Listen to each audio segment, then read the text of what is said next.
Thank you. Okay. Dependency is foundational in all Buddhist traditions. In Buddhist philosophy, dependency, or sometimes called dependent arising, in Tibetan Tendrel, means that everything or all phenomena exist only in dependence upon something else. For example, dark only exists in relation to light, or a sycamore tree only exists due to its causes, like a sycamore seed, and the proper conditions to allow the seed to grow into a tree. There is nothing that exists as a separate standalone entity. This concept of dependency even predates Buddhist philosophy in South Asia culture, necessitating an epistemological shift when analyzing dependency in this milieu. Dependency in contemporary Buddhist communities, especially Asian ones, follows Sina Kloss's argument that, quote, autonomy is not universally considered the basis of agency in all cultural and historical contexts, nor is it always seen as a prerequisite to freedom and liberation, standing in conceptual opposite to coercion. A Tibetan Buddhist nunnery in Nepal, housing nuns from the surrounding Himalayan region, understands the basis of agency to rely upon dependency and that an individual is not separate from the group. Agency of an individual relies upon the community that supports it. Agency that relies on the parts and individuals supporting it that may be empowered in the dynamics of dependency. How do we understand agency in the context of dependency in a Buddhist milieu that not only champions dependency, but also other cultivated traits of compassion and generosity for oneself and others, especially in the Buddhist community or saṅgha? How does this challenge and suggest current colonial perspectives on dependency between institution and individual? I use this paper and these four nuns' expressions of self-empowerment or confidence and the interdependency between the nuns at Tekcholing Nunnery, Nepal, and the institutional matrix in which the nuns are embedded. In this case, interdependency allows for the observation of self-empowerment through appropriation, meaning that the nuns' lifestyle and Buddhist practices may help them develop a feeling of girl power. The purpose of this exploration is to show how the nuns have a sense of self-empowerment through their dependency on the larger international community, and how this community also relies upon their daily involvement. Firstly, I described the complex layers of dependency created by Nepal's gender dimensions, the role of the root teacher, and the international Buddhist community, for context, to highlight how this community establishes layers of economies of care. Secondly, I focus on the nuns' backgrounds and daily responsibilities. Lastly, I share the nuns' relationship to non-human actors through their religious practices, which lead to expressions of confidence and how they navigate these complex roles and expectations. My goal is to present how the nuns' dependency may not be a loss of agency, but may enhance how their expectations navigate their own futures.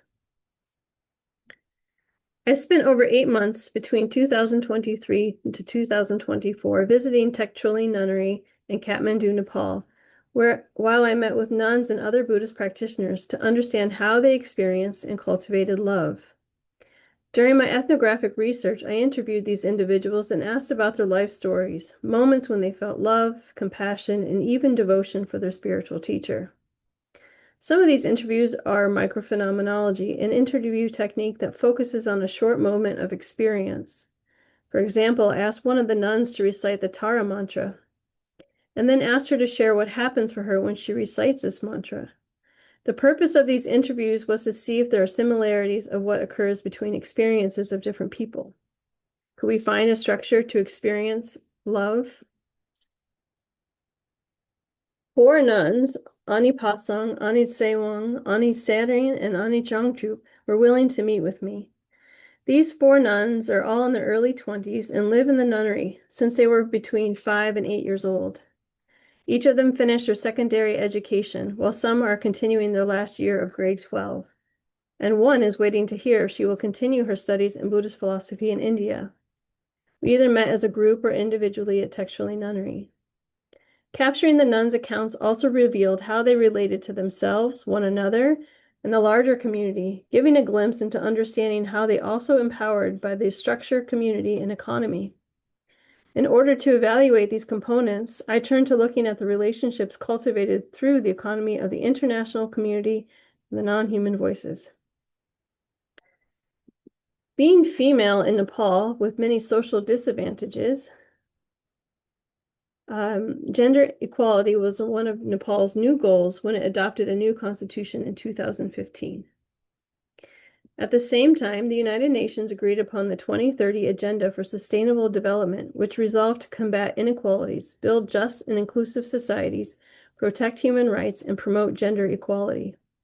The UN's report on gender equality was created with the objective to record data on Nepal's progress towards meeting its international, regional, and national commitments to gender equality and women's empowerment.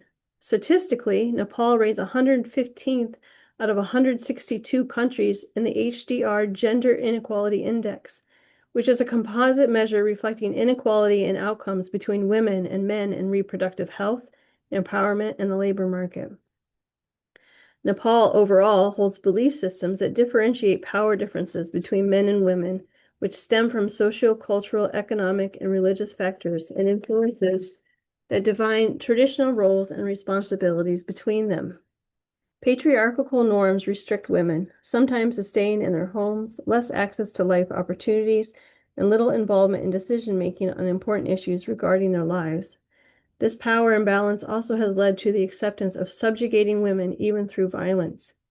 Future possibilities for women in Nepal are limited, even as the 2015 Constitution commits to eliminate these discriminations. These large, long-held beliefs limit the ability for fast change throughout Nepal, which continue to be contextual limitations for nuns at Tekcholing Nunnery. While gender inequality and social limitations were never the focus of our conversations during my fieldwork, issues such as the lower status of women, illiteracy, economic dependency, patriarchal society, sex trafficking, alcohol-related abuse, dowry-related violence, marital abuse, and unemployment may have been a part of the larger social context of each family or village. Some or all of these reasons, peripherally, may have been supporting motivations for families to send their daughters to the nunnery. The nunnery may provide a safer space where nuns are not victim to gender-related abuse. Tekcholing Nunnery sits at the heart of Kathmandu suburb Bodhana and is the home of over 50 nuns. This monastic institution was established in 2006 after another nunnery in Yolmo, Nepal, was abandoned. In 2009, the principal teacher, Khenpo Tsultrim Gyampo Rimpoche, came to live at Tekcholing until his death in 2024. The nunnery provides food, clothing, healthcare, education, and a place to live in the busy Kathmandu Valley. Most of the nuns come from Himalayan regions like Dopal, Manang, Nar, Tsum, Nubri, Yolmo, and Longtang, where contemporary education and healthcare are scarce.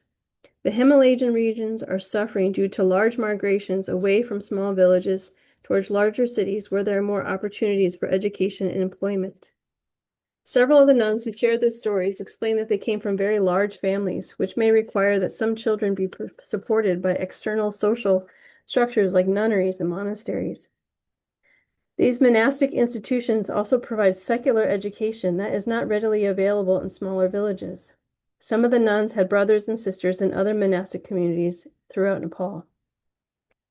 Joining a nunnery in Nepal grants women access to secular education, protection from patriarchal expectations, and extending cultural ties by living with others from Himalayan regions. The nunnery provides a higher quality of life and perhaps easier than the choice to be an independent woman trying to, quote, make it on her own. Living in community as a dependent cultivates a strong sense of agency for a woman in Nepal. Okay. So moving to the saṅgha, or the community that supports the nunnery. Khenpo Tsultrim Gyatso Rinpoche was the main teacher at Tekcholing. He spent his life dedicated to learning and spreading Tibetan Buddhist teachings throughout the world. He was born in Eastern Tibet, or Kham, in Longchen, and eventually earned one of the highest degrees in Tibetan Buddhist education, called a Khenpo degree, and eventually granted another esteemed title, Geshe Larampa, after his examination under the auspices of the 14th Dalai Lama Tenzin Gyatso. He became the abbot of the Kagyu Tibetan Buddhist lineage at 31 years old. Khenpo Gyatso cultivated many relationships through his pilgrimages and exile out of Tibet that would create the extensive international community known today. Khenpo Gyatso's biography discusses two pilgrimages from his early life. He had a life-threatening event during the second when he was crossing one of the tributaries of the Brahmaputra River at Setang. The river began to flood, and Khenpo Gyatso almost drowned. He started to pray to the Buddhist goddess Tara, who protected him. Tara became his Gidam, or his personal meditational deity, when he was 8 years old. This connection to Tara inspired dreams, teachings, songs, and dance. Many community members practice and perform these songs and dances at Tekcholing Nunnery and throughout the world. In Serpu, he met a group of nuns who invited him to Nyemo, but Khenpo Gyatso had declined. Later on, he took a pilgrimage to India and stopped at Nyemo, where the nuns lived at Jindo Monastery. The nuns requested to become his students, where he stayed outside the monastery in the charnel grounds. He taught them foundational practices for Mahamudra, the accomplishing the realm of great bliss. And later on, Khenpo Gyatso returned to Jindo Monastery when the nuns requested to travel with him. Together, they made a pilgrimage to the 4 great sacred sites of Buddhism: Lumbini, Nepal, Bodh Gaya, India, Sarnath, India, and Kushnagar. In 1959, Khenpo Gyatso and the nuns fled Tibet and traveled to Bhutan and India as refugees. Some of these nuns continue to live at Tekcholing Nunnery today. Khenpo Gyatso established several nunneries throughout Bhutan and Nepal. In 1968, he established Karma Drupde Gun Nunnery, where 13 nuns from Jindo Monastery completed a 3-year retreat. He created 3 more retreat centers in Bhutan from 1988 to 2001, where many nuns practiced and received his teachings. In 2001, he established another retreat center, Yolmo Gangra, Nepal, near the Tiger Cave, where nuns and lay people practiced together. And finally, in 2026, he built Tekcholing Nunnery. He traveled beyond South Asia to Europe, North America, and Southeast Asia. Throughout these travels, he taught Tibetan language to Europeans and Americans who later support the ongoing work of Khenpo Gyatso's translation groups, the Marpa Translation Committee and the Marpa Institute for Translation. He met other Tibetan Buddhist teachers such as Chogyam Trungpa Rinpoche. Several communities and branches of the Marpa Foundation were established through these new connections. Khenpo Gyatso's life and connections created this international community that places the importance of the nuns' lives and activities at the center. It was the auspicious meeting between Khenpo Gyatso and the nuns, as well as meeting Tara and the international Buddhist, that allowed for the current dependencies and operations occurring at Tekcholing Nunnery. Therefore, it is crucial to understand how these threads were weaved through one Tibetan man's life. So the Marpa Foundation. Khenpo Gyatso's first visit to Europe before North America or Southeast Asia occurred in 1977. A year later, he established the Marpa Foundation. The Marpa Foundation current space is located in the United States and supports the study, practice, and transmission of Buddhism in the East and West. This activity includes supporting the nunneries, Tekcholing, Karma Drupde, Dromopuk, and Rongchen Rabjam Nunnery, as well as preserving Khenpo Gyatso's teachings through audio and video archives, dissemination of teachings through translations and publications, and providing care for Buddhist practitioners in Bhutan, Nepal, and Tibet. The Marpa Foundation supports communities throughout the world who, guided by teachers designated by Khenpo Gyatso, who study and practice Tibetan language, Buddhist philosophy and meditations, and songs of experience, or dohas, as well as Vajra dances, similar to the ones Khenpo Gyatso taught the original group of nuns from Tibet. In these ways, the international Buddhist communities are learning similar, if not very close, to what the nuns learn and practice. This body of knowledge is a point of shared interest and creates motivation for the international community to perfect and preserve other locations, especially those in Nepal and Bhutan that do not have the same resources. There are several avenues of financial support for the nuns at Tekcholing Nunnery from the Marpa Foundation, which creates an immediate dependency on the international Buddhist practitioners. The nuns receive several types of sponsorship, from daily needs like clothing, food, education, to general monetary donations, either in the form of sponsoring an individual nun or the nun at large, as well as making a financial donation towards the nuns reciting prayers and rituals. While I was at Tekcholing, there were many times when one of the nuns needed to cancel our arranged meeting because a request came up for a particular ritual or prayer. Sometimes I would join in the shrine room, where approximately 20 to 30 nuns would recite the prayers throughout the day. Some rituals took all day, and others were much shorter. The nuns would skip their other responsibilities that were typically scheduled at these times. Those who had educational requirements, especially attending the nearby secular school, continued with their regular schedule. Performing these rituals meant that the nunnery and the nuns' quality of life were maintained. Individuals are also able to sponsor a nun through the Marpa Foundation.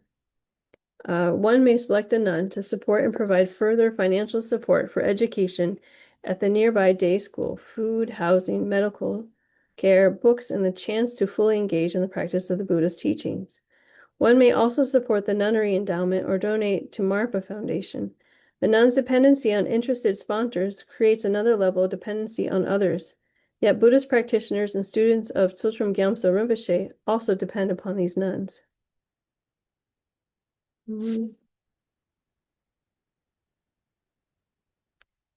Every morning and sometimes all day, a large group of nuns spends most of their time in the shrine halls performing requested prayers.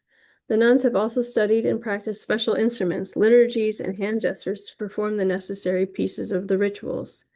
It is the nuns' knowledge, time, and expertise in prayers and rituals that allow for the success and continuity of the largest Buddhist community. The nucleus of Marpa Foundation was the root teacher, as I said, and he lived at Tekcholing Nunnery until his death in 2024. So the community depended upon the nuns to provide good care and well-being for their most important teacher, perhaps creating a power of care in that caring for one individual develops a power dependency on the caregiver. In this case, the nuns held that power of care and became an economic currency. So going more specifically to the nuns' kind of self-proclamation.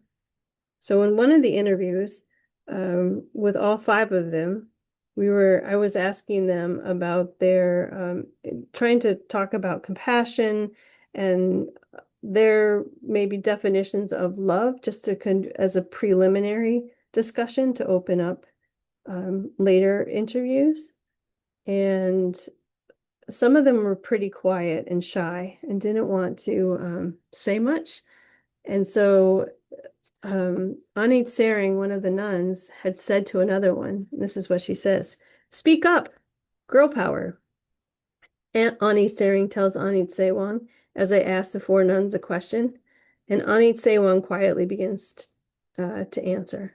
"It was our first time together as 5 women sitting and discussing their lives and experiences about meditation practices and Buddhist understandings of love and compassion." Ani Sewang continued to share her experience of joining the nunnery when she was young and accompanied by her sister. As she says, "It wasn't my choice. Our parents thought about our future."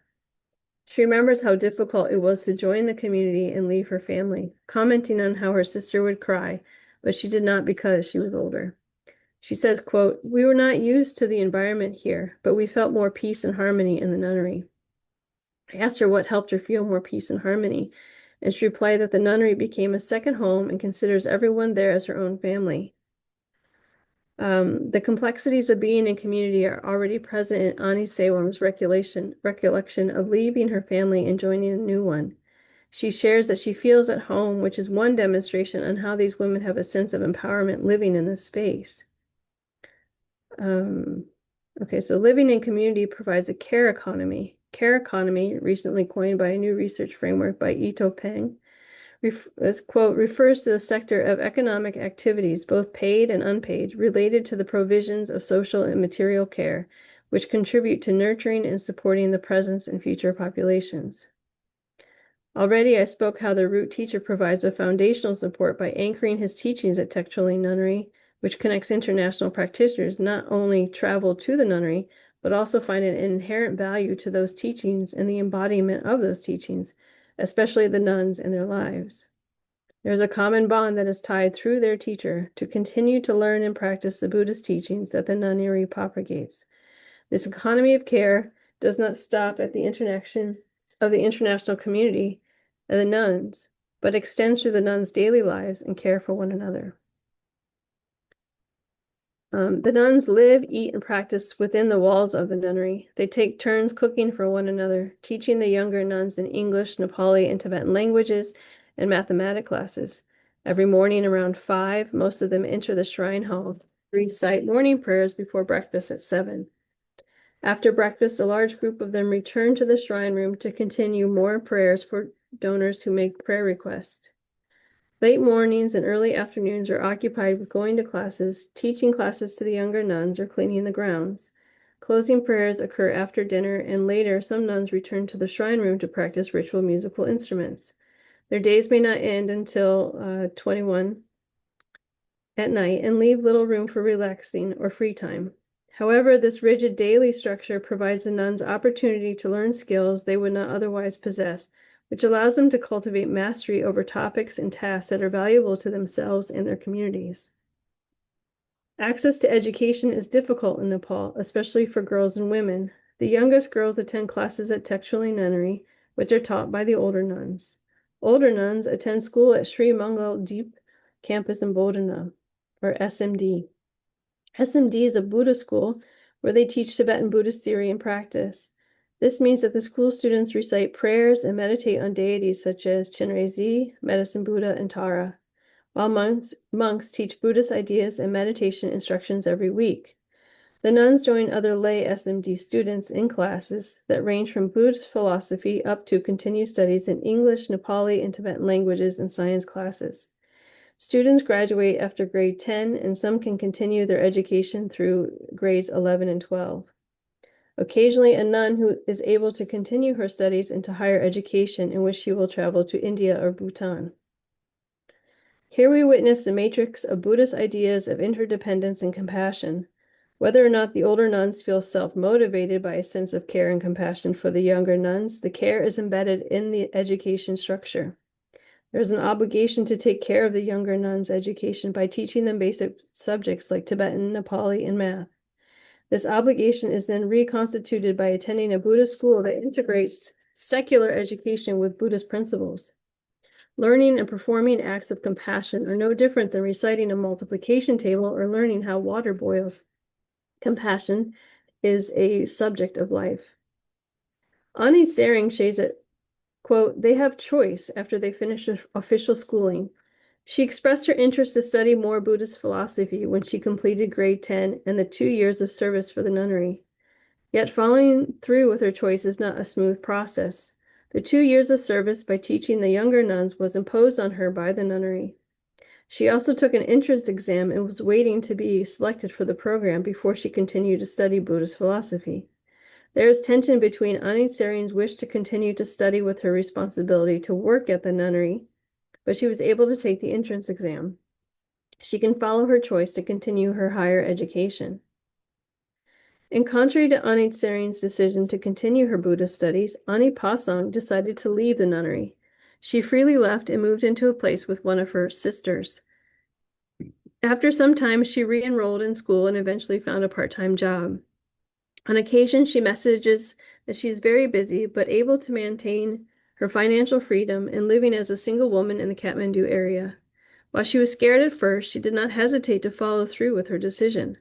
Her confidence to change her life to unknown circumstances demonstrates her girl power and how her upbringing in a circle of care allowed her to make her own decisions. Ani Tsering's 2 years of service after graduation is one type of service the nuns perform. The nunnery itself depends upon the labor and activities of the nuns. Not only do the nuns conduct Buddhist rituals and meditations, but they also care for one another in the environment in which they live. There is little presence of other caretakers on the premises besides hired laborers who provide construction and repairs to the buildings and some of the landscape. Otherwise, the nuns are responsible for even gardening the land. The guest house associated with the nunnery is also managed by a designated nun. The nuns are the viability of the nunnery. Power dependencies often occur between human individuals and communities, yet they can also be present with non-human forms, especially in religious spheres. Sina Kloss reminds us that religious work as they influence the relations of interdependence among social actors in a given context. The given context here is that the nuns have a deep connection to Green Tara simply through the immense engagement with the deity during meditation sessions, prayers, rituals, songs, and dances. The deep relationship between Green Tara and the nuns' root teacher, Khenpo Tsultrim Gyatso, trickles down and deeply influences the women's connection to the deity, even her non-human embodiment. The 4 nuns who I interviewed shared that they practiced Tara Puja for the past 15 years. Tara is an embodiment of compassion, and in this case depicted as a green-skinned woman who is said to appear for the benefit of all beings, like a mother caring for her children. Ani Tsering shares some of how they practice Tara every morning. Before we practice Tara Puja in the morning, we must be clean. We are not allowed to eat meat or eggs. In the prayer hall, we have to be aware and meditate by visualizing Tara in front of us. She continues that she will look at pictures to help her gain clarity on Tara's form and visualizes her teacher or root lama. She visualizes the posture, colors, and faces while also imagining her mother and father along with all sentient beings doing the practice with her. She feels a special love during the practice, which is invoked by feeling the presence of her parents. Then she recites Om Tare Tutare Tore Soha, thinking that she and all sentient beings are collecting good merit. She, along with her visualization of Tara and other beings, dissolve into green light, which takes away all her and sentient beings' obstacles and negativity. Anit Sering comments that Tara Puja helps her to create a positive thing. I follow up her description by asking if she notices a change from when she first started practicing Tara. She replies that at first she did not understand the visualization, but now she knows that even the meaning of the practice, along with mastering the ritual, instruments, and reading, so she feels more peace inside. She explains that this peace is a transformation of not reacting to others' emotions. She gives examples of being young and reacting with anger when someone else was angry, but now she has more tolerance. She cites that her meditation practices and prayers are what help her to become more tolerant towards others. Likewise, she also credits Buddhist practice to help her when obstacles arise, stay healthy, or build confidence. She discusses that she will continue higher education to learn more Buddhist teaching so she can teach others, and this entire process depends upon her confidence. I then ask her if she feels like there are certain prayers or practices that she does to build her confidence. She replies that yes, she recites a Manjushri prayer because she thinks it will help her. She states, the main thing is mind. The meditation, visualization, these things really help to make our mind peace, and then also confidence comes. Ani Sering's experience with her meditation practice mirrors several other nuns and lay Buddhist practitioners who I interviewed during my fieldwork. People would freely articulate that performing a type of meditation practice gave them courage and confidence to do something. These expressions of confidence are a non-human form of dependency in that the agents rely upon a set of Buddhist practices and worldviews, sometimes incorporating a visualized embodied deity, to cultivate a sense of confidence. Yet here, there is also an appropriation of those practices that allow for the individual to feel agency. So some conclusions. Being female in Nepal is not easy. I briefly described some of the layers of inequalities and dependencies that may be experienced by females in Nepal. Anit Sering, Anit Sewang, Anit Pasang, and Anit Changchup are embedded in additional layers of dependency when they join Tekcholing Nunnery. These additional layers provide a strict discipline structure that allows the nuns access to ongoing education, health services, room and board, as well as established international Buddhist community who serve and rely upon the nuns. This community creates and maintains an economy of care that on some levels rely upon financial donations from international sponsors and Buddhist practitioners, but also are embedded in Buddhist ideas of interdependence and compassion. Furthermore, the international community genuine interest in studying and practicing Tibetan Buddhism as taught by the root teacher Khenpo Tsultrim Gyatso Rimpoche provides another connection for dependency.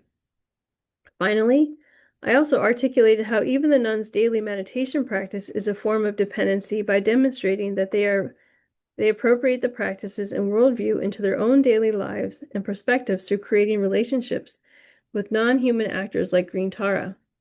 Praying to these non-human forms allow for a sense of confidence when a nun feels unconfident. Yet, by being a part of this Buddhist community and engaging in Buddhist practices, each of the 4 nuns interviewed during my fieldwork expressed various forms of confidence similar to Anit Sering's ability to perform a Buddhist practice and feel a sense of confidence. This confidence then influences them in other future endeavors, such as Anit Sering feels that she must go to India, where she knows no one, to continue her education. Likewise, Anit Sewang shares that she prays during difficult moments like being sick or experiencing a family member's death. As she prays, she feels like she can do anything. Relying upon the undergirding Buddhist teachings of interdependency and compassion, as well as the economies of care between the International Saṅgha Marpa Foundation and Tekcholing Nunnery, with their Buddhist practices with non-human forms, allow these women to actualize their girl power. Thank you so much.